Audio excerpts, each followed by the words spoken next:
Good morning everyone. तो आज हमारा टॉपिक है लेटर वैदिक पीरियड। इससे पहले हमने अर्ली वैदिक पीरियड पढ़ा, तो हमने जाना कि अर्ली वैदिक पीरियड के समय हमारी जो सोसाइटी थी उसमें क्या क्या परिवर्तन आया। अब हम देखते हैं लेटर वैदिक period.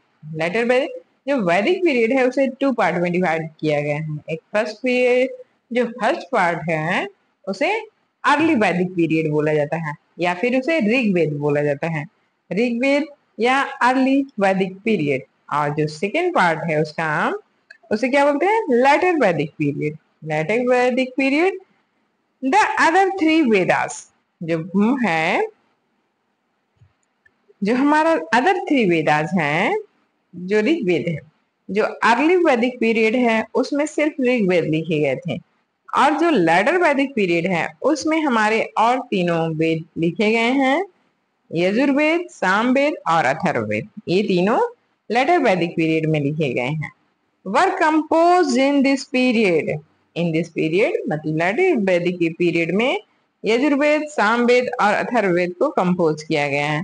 In this period Vedic culture spread, in this period Vedic culture spread from the Sindhu Saraswati region to the northern Gangetic plains। बोल रहा है कि जो ये जो कल्चर है वो कहाँ डेवलप हुई, सिंधु और सरस्वती रीजन में। सिंधु सरस्वती का जो बेसिन हुआ, जो बीच का दोआब हुए, उसमें ये जो कल्चर है वो डेवलप हुई।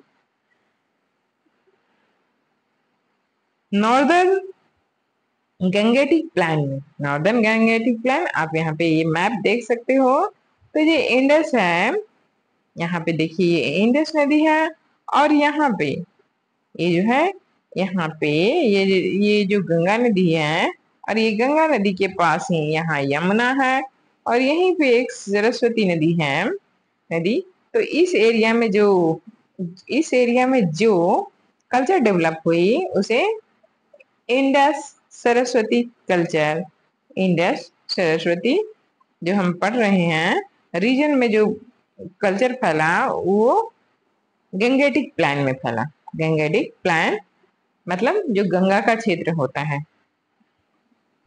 Progress in agriculture result and development of new industry. बोल रहा है कि यहाँ पे क्या हुआ, प्रोग्रेस इन एग्रीकल्चर, एग्रीकल्चर का प्रोग्रेस हुआ, resulted in development of new industry, new industry का डेवलपमेंट हुआ, और with the new state come into existence and developed. बोल रहा है कि विद दिस न्यू स्टेट, इस समय नए नए स्टेट, अलग अलग स्टेट है अस्तित्व में आ रहे थे, अलग अलग स्टेट अस्तित्व में आ रहे थे, और उनका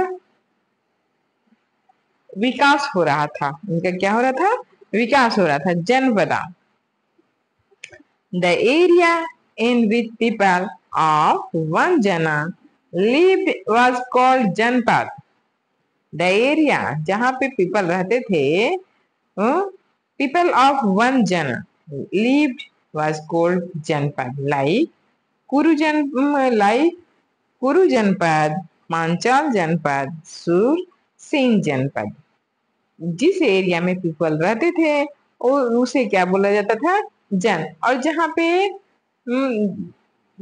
जो जन रहते थे वहां पे कुछ एरिया को मिला के उसे क्या बोला जाता था, janapada. The area of which people of one jana lived was called janapada. ठीक है। Look at the map 4.2 and identify this janapada, janapada which side which rivers were this जनपदा located।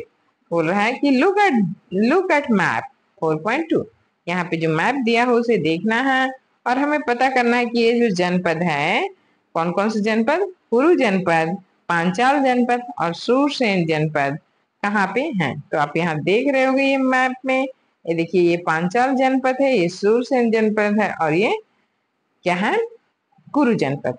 तो ये इंडस और सरस्वती, ये जो रीजन है ये गंगेटिक रीजन है। ये क्या है, गैंगेटिक रीजन मतलब कि जो गंगा का क्षेत्र होता है उसे गैंगेटिक रीजन बोला जाता है। Development in agriculture, development in agriculture and material prosperity. In the later Vedic period, agriculture prospered। बोल रहा है लेटर वैदिक पीरियड में एग्रीकल्चर में बहुत सारे डेवलपमेंट होने लगे। Farmers were able to grow surplus amount of sale like rice, wheat, all seed, pulse. Surplus का मतलब होता है कि हम जितना हमारा जो जितना उत्पादन में खर्च लगा, जितने हमारे उससे अधिक उत्पादन होना। मतलब कि जैसे मैंने कोई भी फसल लगाया, आलू लगाया, धान लगाया, प्याज लगाया, तो उसको बीज खरीदने में, उसकी निंदाई बुदाई करने में, सब कुछ कटाई, उसके बाद जब वो घर आ गया तो उसमें मेरे को खर्च लगा लगा है 2000 या 2000, ठीक है। अगर और हमारी जो खेत है और खेत से हमारी हमारी कमाई 3000 होती है, तो जो 1000 है 1000 जो हुआ वो क्या हो गया, हमारा सरप्लस हो गया। मतलब जितने हमने खर्च किया, जितना हमने उत्पादन में खर्च किया उससे अधिक उत्पादन जब होता है तो उसको बोलते हैं सरप्लस। तो जो अर्ली वैदिक पीरियड था उस समय सरप्लस उतना उत्पादन जो खेतों से उत्पादन उतना अधिक नहीं हो पा रहा था। लेकिन जैसे जैसे लेटर वैदिक पीरियड आया, खेतों में उत्पादन बढ़ने लगा, खेतों में उत्पादन बढ़ना शुरू हुआ। और जिस कारण और उस समय कौन कौन से फसल उगाए जाते थे, rice, wheat, all seed, pulse. मतलब कि लगभग आज जिन फसलों का हम उत्पादन कर रहे हैं वो लगभग वो सभी फसल उस समय भी उत्पादन किए जा रहे थे। Materialistic prosperity, materialistic prosperity was seen in the later Vedic period. There were craftsmen making new ornaments, leather items, wooden articles। बोल रहा है उस समय जो एग्रीकल्चर में तो प्रोस्पेरिटी बढ़ ही रही थी, उसके अलावा भी जो अलग आइटम थे उसमें भी डेवलपमेंट देखने को मिला। जैसे कि क्राफ्टमैन, क्राफ्टमैन जो क्राफ्टमैन होते हैं, जो कला जो क्राफ्ट जिसे हम अलग अलग तरह की डिजाइन बनाते हैं, जैसे कपड़ों में डिजाइन बनाते हैं, वो है अलग अलग ऑर्नामेंट। जैसे कि जो गहने होते हैं उसमें अलग अलग के अलग अलग गहने बनाते हैं या फिर अलग अलग डिजाइन बनाते हैं, तो उसे बोलते हैं क्राफ्टमैन। तो there were craftsman making new ornament, craftsman नए नए ऑर्नामेंट बना रहे थे। लेदर आइटम, जो लेदर आइटम बना रहे थे। और वुडन वुडन आर्टिकल्स, और लकड़ियों के भी वस्तु बना रहे थे। Different metals specially iron began to be used. बोल रहा है कि डिफरेंट आइटम, अलग अलग प्रकार के आइटम, मुख्य रूप से क्या था आइटम, बिगन टू यूजेस, मुख्य रूप से आयरन का यूज स्टार्ट हो गया था। आप देखते हैं कि हड़प्पा, जो हड़प्पा सिविलाइजेशन था, हड़प्पा इंडस वैली सिविलाइजेशन, उसमें आयरन का यूज नहीं हुआ था। उस समय आयरन की डिस्कवरी नहीं हुई थी। यहाँ तक कि जो अर्ली वैदिक पीरियड था उसमें भी जो आयरन है उसका यूज बहुत कम, ना के बराबर देखने को मिलता है। लेकिन जैसे ही लेटर वैदिक पीरियड आया, आयरन का यूज यानी कि आयरन की डिस्कवरी हो चुकी थी लेटर वैदिक पीरियड तक, और आयरन का यूजेस बढ़ने लगे थे। अब आयरन का यूज बढ़ने से एग्रीकल्चर में प्रोस्पेरिटी आती है। इसका सीधा सीधा कनेक्शन ये होता है कि जैसे ही आयरन, जब आप देखते होंगे लोहा, तो लोहा के जो वस्तु होते हैं, लोहा के जो औजार होते हैं वो बहुत ही मजबूत होते हैं। वो मजबूत होते हैं जिस कारण जो मिट्टी है, मिट्टी की अच्छे से कुड़ाई हो पाई, जंगलों की कटाई होना शुरू हो गई और मिट्टी की कुड़ाई शुरू हो गई। मिट्टी को जब अच्छे से कोड़ा गया तो उसमें बीज को अच्छे से लगाया गया और बीज के में अधिक उत्पादन शुरू हुआ। बीजों की बर्बादी कम हुई और बीज का उत्पादन अधिक, जो कम बीजों से हम ज्यादा फसल लेने लगे। दे कॉल इट कृष्ण अयस्क, बोल रहा है जब लोहा का सबसे प्रारंभिक अवस्था में उसका नाम क्या दिया गया था? कृष्ण अयस्क। कृष्ण अयस्क मतलब है black metal, black metal. We get this information from the वैदिक लिटरेचर। यह जो इंफॉर्मेशन हमें कहाँ से मिलता है? वैदिक लिटरेचर से हमें यह इंफॉर्मेशन मिलता है। Things like clay pot, iron tools, etc. of the time have been found in the excavation। बोल रहा है कि बहुत सारी चीज जैसे कि पॉट, आयरन टूल्स, उस समय का जब खुदाई की गई, एक्सकैवेशन किया गया, तो खुदाई के दौरान हमें बहुत सारे पॉट, बहुत सारे आयरन टूल्स, बहुत सारे मटेरियल्स जो आयरन के बने हुए थे वो इस पीरियड के हमें प्राप्त हुए। Which industry develop in the later वैदिक पीरियड। तो आप पता कर सकते हो जब लोहे की डिस्कवरी हो चुकी थी, ब्लैक मेटल की डिस्कवरी हो चुकी थी, तो ब्लैक मेटल जो लोहा है वो हमारे नेचर में ऐसे खुले अवस्था में तो मिलता नहीं है, तो जब तक उसको भट्टी में नहीं ले जाएंगे, उसको पकाएंगे नहीं, उसके ऐश को जहां से उसको खुदाई करेंगे, उसके जो पत्थर होते हैं, जो लोहे वाले जो मेटल के अयस्क होते हैं, उनको पहले उनको क्या किया जाता है? पकाया जाता है और उससे लोहे का निर्माण किया जाता है। तो इसका जब तक भट्टी नहीं रहेगा, तो जो जो उसका इंडस्ट्री नहीं रहेगा, तो उसको लोहा कैसे बनाएंगे? तो उस समय तक जो आयरन बनाने की जो फैक्ट्री है वो हमारे जो लेटर वैदिक पीरियड में हमारे उसकी डिस्कवरी हो चुकी थी। Society and religion. Society and religion, अब हम देखते हैं कि उस समय की सोसाइटी और रिलीजन कैसा था। इन द लेटर वैदिक period there was joint family system. उस समय की फैमिली सिस्टम क्या थी? जॉइंट फैमिली सिस्टम थी। All the brothers and people of the same generation live together in a family. उस समय की बहुत सारे भाई और बहुत सारे जनरेशन के लोग एक साथ एक ही फैमिली में मिलजुल कर रहते थे। It was headed by the senior most male member. और इसमें जो हेड होता था वो कौन होता था? हेड मेंबर होता था। जो मेल मेंबर होता है वो हेड मेंबर होता था।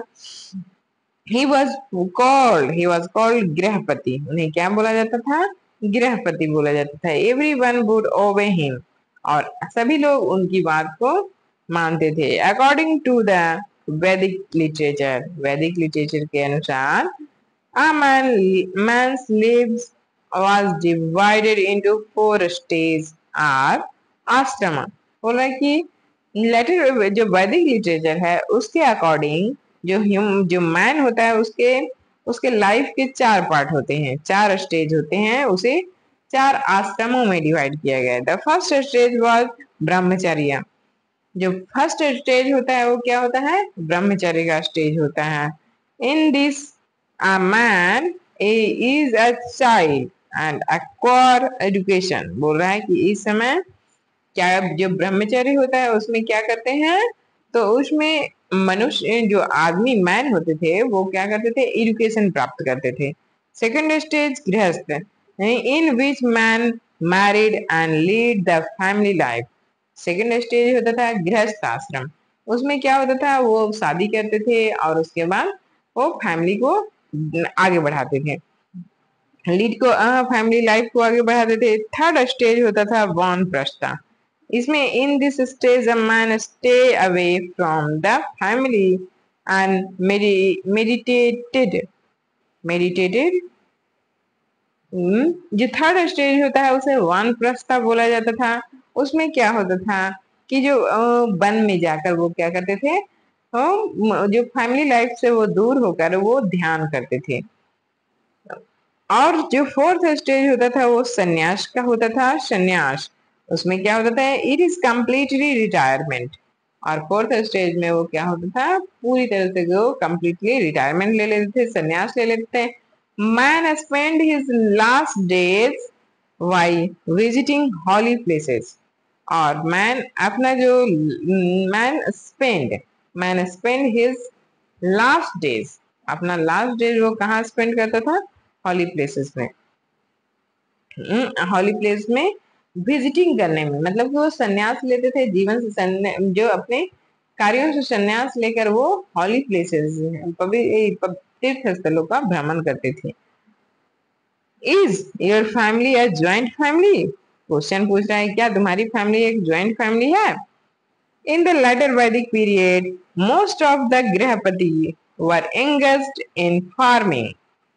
ये बोला जो लेटर वैदिक पीरियड था उसमें जो गृहपति थे, जो घर का मुखिया होता था, वो क्या कार्य करता था, फार्मिंग का कार्य करता है। एंड कैटल रेयरिंग, और पशुपालन करता था। कैटल रेयरिंग मतलब पशुपालन करता था।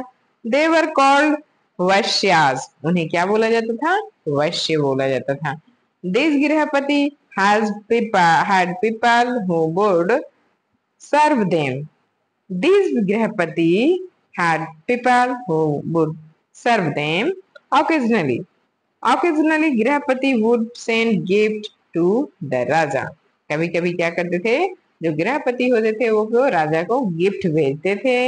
Send which would help in managing an expenditure of the state. जो राज्य को मैनेज का काम करता था। राजा का काम क्या था उस समय, मैनेज करना, राज्य को मैनेज करना और राज्य की देखभाल करना। The raja was the head of the whole jana, बोल रहा है कि जो राजा थे वो क्या थे, उस जन के, जहाँ पे आदमी लोग रहते थे, जैसे गांव, आज हम गांव बोलते हैं, पहले उसे जन बोला जाता था। तो जो जन का जो हेड होता था वो राजा होता था। His relatives and college colleagues were called rajanya, और जो हिज रिलेटिव होते थे और जो उसके कलीग होते थे वर कॉल्ड राजन, उन्हें राजन ने कहा जाता था। Their their main duty was protect the janapada, और उनकी जो मेन ड्यूटी होती थी जो जनपद की सुरक्षा देना था। एक जनपद में बहुत सारे जन होते थे, जैसे कि एक राज्य में आजकल एक ब्लॉक में बहुत सारे गांव होते हैं, उसी प्रकार एक जनपद में बहुत सारे जन होते थे। But at the time of the war, लेकिन जब टाइम होता था वार का, युद्ध का, all the male of the jana would also join them. जब भी किसी दूसरे जन से युद्ध होता था तो जन के सारे मेल मेंबर युद्ध में भाग लेते थे।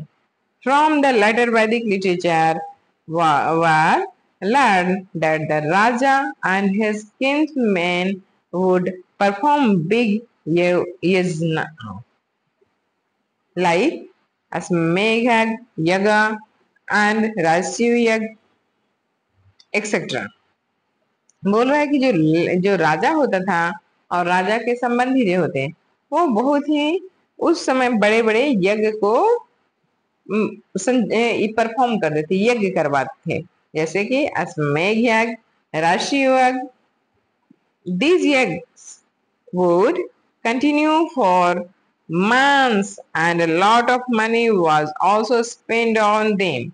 They were performed by the Brahmin or Purohit. बोल रहे हैं कि ये जो यज्ञ थे वो बहुत बहुत साल तक, बहुत बहुत मंथ्स तक चलते थे। वुड कंटिन्यू फॉर मंथ्स, महीनों तक चलते थे। इसमें बहुत सारे पैसे खत्म होते थे, बहुत से। और इसे कौन परफॉर्म करता था, इन यज्ञों को परफॉर्म करता था ब्राह्मण या पुरोहित, ब्राह्मण या पुरोहित। ब्राह्मण would get money, cows etcetera in donation. बोल रहा है कि अब जब ब्राह्मण पूजा करवाते थे तो उन्हें कुछ तो देना पड़ेगा, क्योंकि उनकी भी जीवन उसी से चलता था। वो सभी के घरों में पूजा करवाते थे, राजा घरों में। तो राजा उन्हें क्या डोनेट करता था, काउ डोनेट करता था और मनी डोनेट करता था।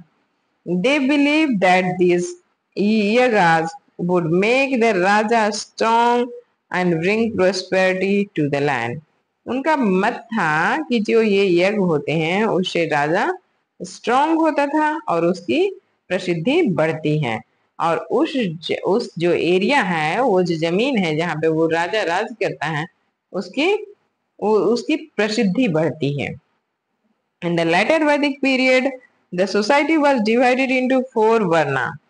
अब तक हमने देखा था कि हमारे जो अर्ली वैदिक पीरियड है उसमें हमारे जो वो सोसाइटी है वो डिवाइडेड नहीं थी, लेकिन जैसे ही लेटर वैदिक पीरियड आया उस समय हमारी सोसाइटी फोर फोर वर्णों में डिवाइड हो गई। फर्स्ट वर्ण वर ब्राह्मण हु वुड परफॉर्म यज्ञ एंड टीच वेदा। जो ब्राह्मण थे वो क्या करते थे, यज्ञ करते थे और टीच करते थे, शिक्षा देते थे और यज्ञ का कार्य करवाते थे। सेकंड वर्ग क्षत्रिय, सेकंड कौन थे, जो क्षत्रिय थे, कोऑपरेट रूलिंग द सोसाइटी, वह उनका कार्य था सोसाइटी को रूल करना, मतलब रूल करना, राज्य करना। थर्ड वर्ग द वैश्य, जो थर्ड था वो वैश्य था, who were engaged to farming and cattle rearing। वह क्या करता था, जो वैश्य था वह फार्मिंग करता था और कैटल रेयरिंग करता था, पशुपालन करता था। And Shudra was who were engaged to doing mainly service for other। बोल रहा है जो शूद्र थे वो क्या करते थे, वह इन तीनों जो ब्राह्मण थे, क्षत्रिय थे और वैश्य थे, उनको सेवा देते थे, service for other. The varna system later turn into the caste system. और यही जो वर्ण सिस्टम है बाद में परिवर्तित हो गया कि क्या हो गया, कास्ट सिस्टम में चेंज हो गया। Composition of the ethic, composition of the ethic, जो हमारे इथिक हैं, इथिक मतलब जो हमारे इपिक्स, इपिक्स मतलब जो हमारे काव्य हैं, काव्य मतलब जो हमारे प्राचीन काव्य हैं, जो रामायण और महाभारत है उसका कंपोजिशन, उसको इसी समय रचा गया था। The two great epics of our country, हमारी कंट्री का टू ग्रेट इपिक्स है, पहला है रामायण और दूसरा है Mahabharata. Were compose during this period, उसको रचा गया था, उसको कंपोज किया गया था इसी पीरियड में, लेटर वैदिक पीरियड में। The Ramayana which was create by Maharshi Valmiki, Ramayan किनके द्वारा क्रिएट किया गया है, महर्षि वाल्मीकि द्वारा। was based on happiness of the कौशल जनपदा, ये कौन से जनपद की कहानी है, तो कौशल जनपद की कहानी है। जो रामायण है वो कौशल जनपद की कहानी है जिसे वो महर्षि वाल्मीकि ने लिखा है। और वहीं पे similarly Mahabharata which was composed, जो महाभारत है वो जिसे महर्षि व्यास ने लिखा है, इसे किसने लिखा है, व्यास ने लिखा है। was based on कुरु, पांचाल एंड सूरसेन जनपदा। यह 3 जनपद से संबंधित है, जो महाभारत है वो 3 जनपद से संबंधित है, कुरु है, पांचाल है और सूरसेन। कुरु, पांचाल और सूरसेन इन तीनों से संबंधित है, क्या है, Mahabharata. Both these epics are the foundation of Indian culture. बोल रहा है कि जो ये बोथ दीज इपिक्स, जो ये पूरा इपिक्स है, ये दोनों इपिक्स फाउंडेशन ऑफ इंडियन कल्चर, जो हमारा इंडियन कल्चर है, जो हमारा थिंकिंग पैटर्न है, जो हमारा सोचने का तरीका, जो हमारी इंडियन सोसाइटी है, वह उसका बेस है। दीज इपिक्स हैव इन्फ्लुएंस, यह इपिक्स हमें प्रभावित करता है द लाइव्स ऑफ पीपल, जो हमारे पीपल हैं उनको जीने के, lifes of people in all field, अपने सभी क्षेत्रों में किस प्रकार हमें जीवन यापन करना है, यह जो इपिक्स हमें प्रभावित करता है। The study of this epics tell us the history of the time. इस इपिक को आप पढ़ेंगे तो पढ़ने के बाद आपको उस समय की हिस्ट्री का नॉलेज होगा। इस प्रकार आज हमने देखा कि द वैदिक सिस्टम इज अ जो वैदिक एज था, इसे हमने इस चैप्टर को कंप्लीट किया। और अब